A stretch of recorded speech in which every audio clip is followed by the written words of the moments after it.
May my life be full of gratitude. May it be shown in my attitude, by the way that I act and with any and all contacts. Let my appreciation show, expressing it quickly, not too slow, for those who have helped me along, even when I was stubborn and wrong. May the kindness that was shown to me be kindness that I return so easy. May I always lend a hand to a child, woman, or man. You see, a life of gratitude is one that makes you appreciate all that is done. You count your blessings every day, from the time you are young until you are grey. These are the lines that I just read from the beautiful poem A Life Full of Gratitude, written by Catherine Pulsifer. And exactly this is what I wish to continue for the rest of my life. It's the third day of the new year, and wishing all of you a very, very happy and healthy new year. As we embark on this new chapter in our lives in this new year, I wish to express my deepest gratitude towards all the people who have been a part of my life in any way.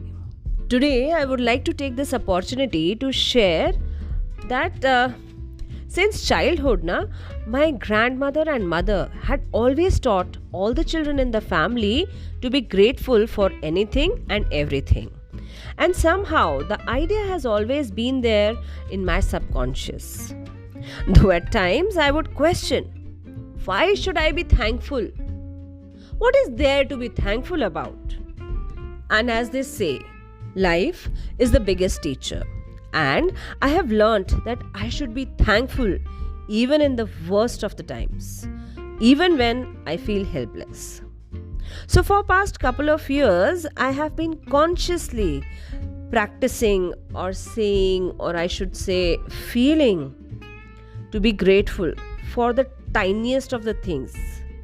And let me tell you, the results have been amazing. Through this episode, I would like to specially thank all the people who have been a part of the series Celebration of Indian Languages that I concluded in Bachpan Ke Pitare Se last year. I learnt a lot from the series. With each episode, I acquired a new perspective. Never had I imagined, even in my wildest of dreams, that Bachpan Ke Pitare Se would receive so much of appreciation and so many artists, so many people would join me in this journey. They would collaborate with me. Even when they did not know me, they did not know about Bachpan Ke Pitare Se. I am seriously very, very thankful. The biggest lessons that I learnt were of humility and persistence. During my interactions with so many accomplished people, some of whom I have been a fan of and some of whom I met for the first time, I learnt that there was one thing common in all of them. They all were so humble, down to earth, and so prompt to respond. And this is what makes all of them so great. There were many people with whom I interacted for the first time, and in spite of their busy schedule, they all agreed to be a part of this series. Although there were many other people who were to be a part of this first edition of Celebration of Indian Languages, but due to some or the other reason, those episodes could not be published, and I hope we would be able to publish those episodes in the second season of Celebration of Indian Languages. Each and every single interaction or interview in this series brought me back to one shloka. And I'm sure almost all of you must have heard this shloka somewhere or the other, at least once in their life. So the shloka is Vidya dadati vinayam vinayad yati patratam patratvat dhanam apnoti dhanat dharma tatah sukham. This means Vidya, knowledge, vinay deti hai. That knowledge makes us humble. विनय से पात्रता आती है. Humility begets worthiness. पात्रता से धन. Worthiness creates wealth and enrichment. धन से धर्म. धर्म से सुख प्राप्त होता है. That means enrichment leads to right conduct, and right conduct brings contentment. And as we know, contentment means a state of happiness and satisfaction. And different people take different ways to reach this place of happiness and contentment. We had learnt this shloka in our school days in Sanskrit class. But those days, I could not understand the true meaning of this shloka. But my interactions taught me the true meaning of this shloka. And I so much agree that the true purpose of knowledge is to make you humble. And this is what is the reason behind the greatness of all the great people, all the leaders. They all are humble. They all are persistent. They all do a lot of research before they say anything. They all understand the importance of taking initiative. And they all are good listeners. And all these learnings restore my faith in storytelling. Storytelling can be done in any language. Be it any language of the world. All the languages teach us to be compassionate, to be polite, and they definitely connect us to our roots. In the first episode of the series, Bharatiya Bhashaon Ka Utsav, or as I call it as Celebration of Indian Languages, Swechha Peshad brought out the story of Shahjahanabad, gave important insights about Old Delhi, and brought back the story of Naseem Mirza Changezi, the activist of our freedom fighting struggle. The second episode was by Debjani Bhaduri, who brought about the story of Gopal Bhar, who is very similar to Birbal and Tenali Rama. Lavanya Prasad brought about the story of Rani Velu Nachiyar, who was the first female freedom fighter of India. Shilpa Mehta brought about the folktale of Rajasthan, Zamindar or Brahma Rakshak, which highlighted the importance of presence of mind. Kapil Pandey's Nahargarh made us rethink on the basics of our awareness of our human nature. And Lopamudra Mohanty ma'am, through her Odia story, Lao Dhuduki, it made me realize that the stories travel through all the languages. The basis of the characters remain the same. Only the names, the situations, and the languages change.